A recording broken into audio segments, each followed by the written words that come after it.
जय हिंद। नमस्कार साथियों। हिस्ट्री की जो हमारे पास क्लास चल रही है उसमें आज का टॉपिक होगा हमारे लिए प्रागैतिहासिक काल। दोस्तों, प्रागैतिहासिक काल क्या है? वह काल जिसमें कोई लिखित विवरण नहीं मिलता है उसे हम प्रागैतिहासिक काल कहते हैं। और मानव विकास की उस काल को जिसमें लिखित विवरण मिलता है उसको हम इतिहास कहते हैं। फिर बात आती है आदि ऐतिहासिक काल क्या होता है। दोस्तों, आदि ऐतिहासिक काल वैसे काल कहते हैं जहां पर लेखन कला, लिखने की कला तो प्रचलन में थी लेकिन उसे हम पढ़ नहीं सके हैं। मीन्स उस समय के लिखे हुए जो भी लिखित रूप में प्रमाण मिला है, लिपि मिली है, उस लिपि को हम आज तक पढ़ नहीं सके हैं, उसे हम आदि ऐतिहासिक काल कहते हैं। उसके बाद एक टॉपिक है हमारे पास, मीन्स जो जीएस में आता है, ज्ञानी मानव का मतलब क्या आता है? होमोसेपियंस। होमोसेपियंस का प्रवेश इस धरती पर 30 से 40 वर्ष पूर्व हुआ था। पूर्व पाषाण युग, पाषाण में पत्थर होता है। पाषाण युग के मानव की युविका का मुख्य आधार क्या था? शिकार था।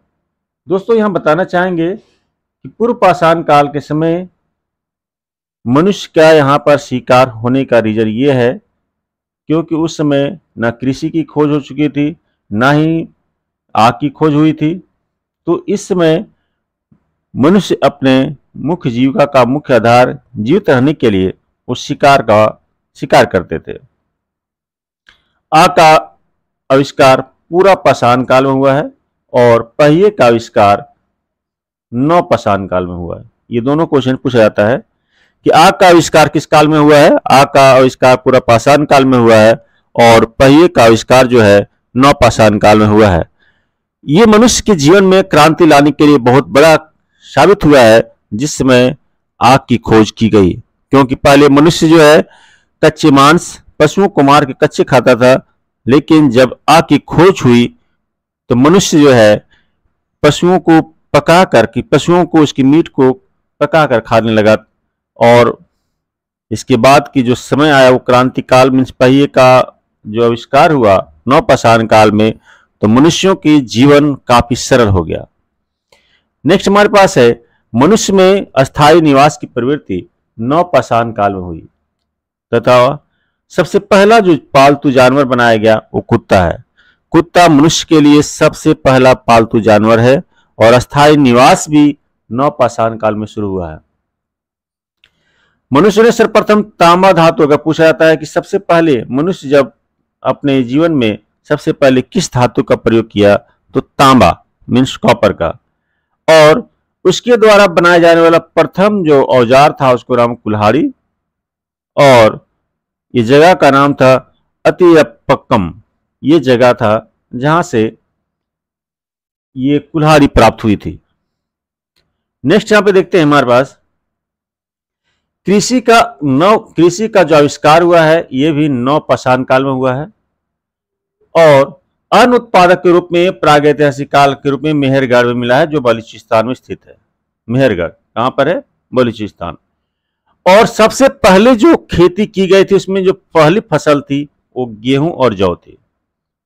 उसके बाद है पल्लावरन नामक स्थान पर भारतीय पूर्व पाषाण काल की जो कलाकृति की खोज हुई थी। भारत में जो पूर्व प्रस्तर मीन्स पहले जो पत्थर युग के अधिकांश औजार किससे बनाए गए थे? स्फटिक के बनाए गए थे। स्फटिक, ये हमारे था प्रागैतिहासिक काल के। अब हम लेते हैं सिंधु घाटी सभ्यता के समय क्या इसका इंपॉर्टेंट रहा है। सबसे पहले इसका समय देख लेते हैं। रेडियो कार्बन सी जैसी नवीन विश्लेषण पद्धति के द्वारा सिंधु सभ्यता की जो तिथि मानी गई है वो 2350 से लेकर 1750 के बीच में मानी गई है। सिंधु सभ्यता की खोज दयाराम साहनी के द्वारा किया गया है और सिंधु सभ्यता को प्रागैतिहासिक अथवा कांस्य युग में रखा जाता है। सबसे पहले हमने यहाँ पढ़ा कि सबसे पहले जो मनुष्य जिस धातु का प्रयोग किया वह धातु कौन सा था? तांबा था। लेकिन सिंधु घाटी सभ्यता में, सिंधु सभ्यता आने के समय इसको कांस्य युग को रखा जाता है क्योंकि इस समय सबसे ज्यादा कांस्य का उपयोग किया जाने लगा। इस सभ्यता के मुख्य निवासी द्रविड़ और भूमध्य सागरीय थे। अब यहाँ पर हम लेते हैं यहाँ पर कि सिंधु सभ्यता की सर्वाधिक जो पश्चिमी पुरास्थल सुतका गेंडोर जो बलूचिस्तान में, और उसके बाद पूर्वी पुरास्थल आलमगीर जो जिला मेरठ उत्तर प्रदेश में होता है, और उत्तरी पुरास्थल मांदा अखनूर जम्मू कश्मीर में है, और दक्षिणी जो है वो दाइमाबाद अहमदनगर महाराष्ट्र में है। मीन्स अगर आप इस तरह से बात करते हैं यहाँ पर, तो यहाँ पर है नॉर्थ, साउथ, वेस्ट और ईस्ट। यहाँ पे देखिए नॉर्थ में जो है कौन सा है, जम्मू कश्मीर। जम्मू कश्मीर की अगर है तो अखनूर जिले की बात किया जा रहा है यहाँ पर। ईस्ट की बात करते हैं, पूर्व की बात करते हैं तो आलमगीर यूपी में पड़ता है, और वेस्ट की बात करते हैं तो वेस्ट में यहाँ पर है सर्वाधिक पुरास्थल जो है सुतका गेंडोर बलूचिस्तान में है वर्तमान में, और साउथ में दाइमाबाद कहाँ, महाराष्ट्र में है। नेक्स्ट हम लोग बात करते हैं कि सिंधु सभ्यता या सैंधव सभ्यता के 6 नगरीय सभ्यता इसमें थी। 6 नगरी कौन कौन थी? मोहनजोदड़ो, हड़प्पा, गनवारी वाला, उसको बनावली बोलेंगे हम लोग, धौलावीरा, राखीगढ़ी और कालीबंगन। ये 6 जो है मुख्य नगर सिंधु घाटी सभ्यता में थे, और ये जो 6 नगर थे काफी महत्वपूर्ण नगर थे, और इसी कारण जो है सिंधु घाटी सभ्यता में बहुत भी अपनी इंपॉर्टेंट को छोड़ गया है। स्वतंत्रता प्राप्ति के पश्चात जो हड़प्पा संस्कृति का सर्वाधिक स्थल हमें गुजरात से प्राप्त हुए हैं। जूते हुए खेत और नक्काशीदार ईंटों का प्रयोग जो साक्ष्य जो है कालीबंगन से प्राप्त हुआ है।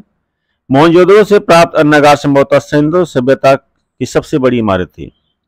मोहनजोदड़ो से प्राप्त बृहत स्नानागार एक प्रमुख स्मारक है, जिसके मध्य स्नान कुंड में है, और स्नान कुंड कितना है, 11 से 88 मीटर की, और इसका लंबा है,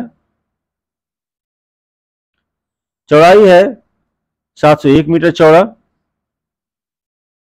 और गहराई इसका है 2 से 240 मीटर गहरा। अग्निकुंड लोथल और कालीबंगन से प्राप्त हुए हैं। अग्निकुंड कहां से मिला हुआ है? लोथल और कालीबंगन से मिला हुआ है। नेक्स्ट है मोहनजोदड़ो से नर्तकी की एक कांस्य मूर्ति मिली है।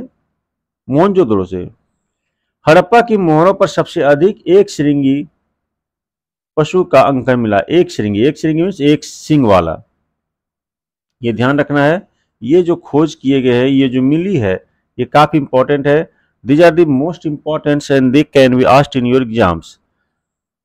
अब यहां पर है मनके बनाने के कारखाने लोथल और चनोदड़ो से मिले हैं। मनका जो बनाया गया था एक तरह खिलौना था, एक तरह का बैंगल्स था।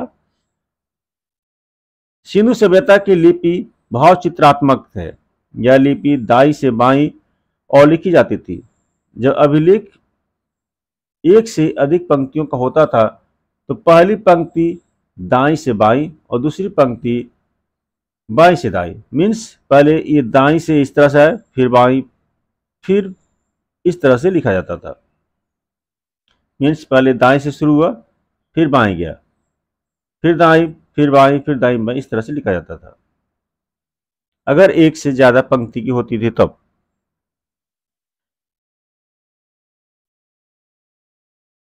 सिंधु सभ्यता के लोगों ने नगरों तथा घरों के विन्यास के लिए गीड़ पत्ती अपनाई थी। पत्ती का नाम है गीड़ पत्ती। जिस तरह से आप देखेंगे यहाँ पर जो हमारे पावर पॉइंट होता है, इलेक्ट्रिक जहाँ से सप्लाई किया था वहाँ गीड़ पत्ती होती है, एक दूसरे से कनेक्शन होता है। मीन्स उसी तरह से सिंधु सभ्यता के लोगों ने नगरों और घरों के विन्यास के लिए इन्होंने गीड़ पत्ती को अपनाया था। घरों के दरवाजे और खिड़कियों सड़क की ओर ना खुलकर पिछवाड़े में पीछे की ओर खुलते थे। केवल एक नगर है लोथल, जहां पर घरों के दरवाजे मुख्य सड़क की ओर खोलते थे। सबसे इंपॉर्टेंट क्वेश्चन दिस VVI कि लोथल के जो खिड़की होते थे उसके खिड़की और दरवाजे जो है घरों के दरवाजे वो कहाँ खुलते थे? मुख्य सड़क के। बाकी और जो 5 शहर यहाँ मुख्य शहर बताया गया उसमें सभी शहर में दरवाजे और खिड़कियां सड़क की ओर ना खुल करके वो इसके पीछे की ओर खुलते थे। सिंधु सभ्यता की सबसे मुख्य फसल बताया गया था, सबसे पहले जो कृषि के रूप में अपनाया गया था गेहूं और जौ, तो सिंधु सभ्यता की मुख्य फसल थी वो गेहूं और जौ थी। सिंधु वासी मिठास के लिए शहद का प्रयोग करते थे। नेक्स्ट यहां देखते हैं बोलो, रंगपुर में लोथल से चावल के दाने मिले हैं जिन्हें धान की खेती होने का प्रमाण मिलता है। चावल के प्रथम साक्ष्य लोथल से ही प्राप्त हुए हैं। सुरकोतरा, कालीबंगन और लोथल से संधव काल में घोड़े के अस्थि पंजर मिले। ये तीन जगह का बताया गया यहाँ पे, लोथल, सुरकोतरा और कालीबंगन। तौल की इकाई संभवतः 16 के अनुपात में थी। नेक्स्ट है, सैन्य सभ्यता के लोग यातायात के लिए 2 पहियों या 4 पहियों वाली बैलगाड़ी या भैंसा गाड़ी का उपयोग करते थे। मेसोपोटामिया के अभिलेखों में वर्णित मेलुहा शब्द का अभिप्राय सिंधु सभ्यता से ही। मेलुहा का मतलब क्या होता था, मेसोपोटामिया में प्रयोग किया गया है मेलुहा। यह मेलुहा जो है ये अभिप्राय था सिंधु सभ्यता से। संभवतः हड़प्पा संस्कृति की शासन वणिक वर्ग के हाथ में थी। पिगट ने हड़प्पा एवं मोहनजोदड़ो को एक विस्तृत साम्राज्य की जुड़वा राजधानी कहा। पिगट महोदय ने क्या बोले हैं, हड़प्पा और मोहनजोदड़ो एक विस्तृत साम्राज्य थे और उसी का एक जुड़वा राजधानी है था। सिंधु सभ्यता के लोग धरती को उर्वरता की देवी मानकर उसकी पूजा किया करते थे। वृक्ष पूजा एवं शिव पूजा के प्रचलन के साक्ष्य भी सिंधु सभ्यता में मिले हैं। यह भी काफी इंपॉर्टेंट है। स्वास्तिक चिन्ह संभवतः हड़प्पा सभ्यता की देन है। ये जो स्वास्तिक चिन्ह हम लोग घरों में देखते हैं, स्वास्तिक चिन्ह का उपयोग करते हैं, इस स्वास्तिक चिन्ह का उपयोग जो है हड़प्पा सभ्यता के द्वारा उपयोग किया गया था। इस चिन्ह में सूर्योपासना का अनुमान किया गया है, सूर्य की पूजा की जाती थी। सिंधु घाटी के नगरों में किसी भी मंदिर के अवशेष नहीं मिले। इट मीन सिंधु के घाटी में मंदिर का प्रचलन नहीं था।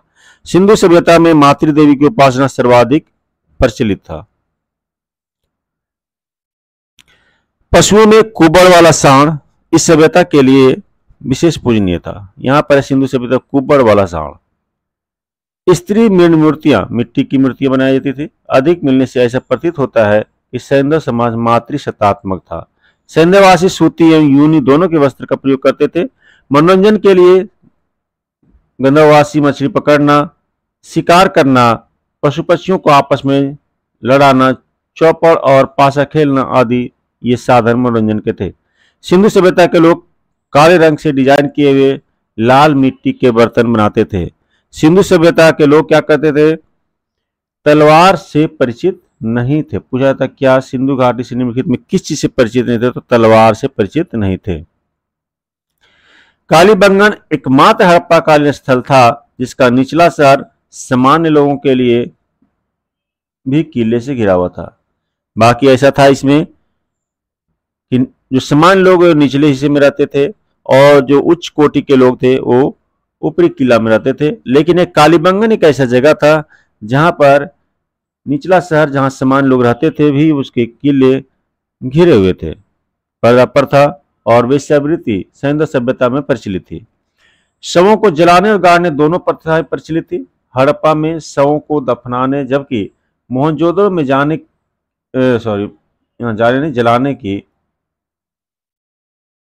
की प्रथा विद्यमान थी। हड़प्पा में जो है ये शवों को दफनाया जाता था, लेकिन मोहनजोदड़ो में जलाने की प्रथा था। लोथल एवं कालीबंगा में युग्म समाधि मिली है। युग्म समाधि सैंधव सभ्यता के विनाश का संभवतः सबसे प्रभावी कारण बाढ़ था। ये हमने सैंधव सभ्यता की जब उत्पत्ति देखे, इसका मुख्य विशेषता देखे, तो इसकी जो पतन का कारण क्या था, बाढ़ के कारण शायद संभवतः सैंधव घाटी सभ्यता का विनाश हो गया। आग में पकी हुई जो मिट्टी थी उसको टेराकोटा कहा जाता था। दोस्तों आज हमने देखा कि जो मुख्य फैक्ट है, इंपॉर्टेंट फैक्ट है about Indus valley civilization, Sindhu घाटी सभ्यता के बारे में हमने स्टडी किया। साथ ही साथ प्रागैतिहासिक काल क्या है और प्रागैतिहासिक काल में किन काल को आदि ऐतिहासिक काल कहा जाता है, किसको इतिहास कहा जाता है, उसमें क्या क्या विशेषताएं थी, आग की खोज कब किया गया था, कृषि का आविष्कार कब हुआ था, कृषि में सबसे पहले कौन सा फसल को बोया गया था, किस रूप में हम कृषि को उपजाए थे, सिंधु घाटी सभ्यता की क्या विशेषता थी, इसकी अपनी किस किस रूप में विकास हुआ था, कौन कौन मुख्य शहर थे। These are the very important facts and you have to learn, because Sindhu घाटी सभ्यता से तो क्वेश्चन पूछा ही जाता है। दोस्तों आज के लिए इतना ही, नेक्स्ट मिलते हैं नेक्स्ट वीडियो के साथ, तब तक के लिए धन्यवाद। अगर आपको वीडियो पसंद आ रही है तो अधिक से अधिक लोगों को सब्सक्राइब करवाइए और अधिक से अधिक लोगों को शेयर करवाइए, और आपके लिए मैं इंपॉर्टेंट फैक्ट्स के साथ नए नए वीडियो के साथ मैं आपके लिए तैयारी का बहुत अच्छा मुकाम पर पहुंचा सकता हूं। Thank you.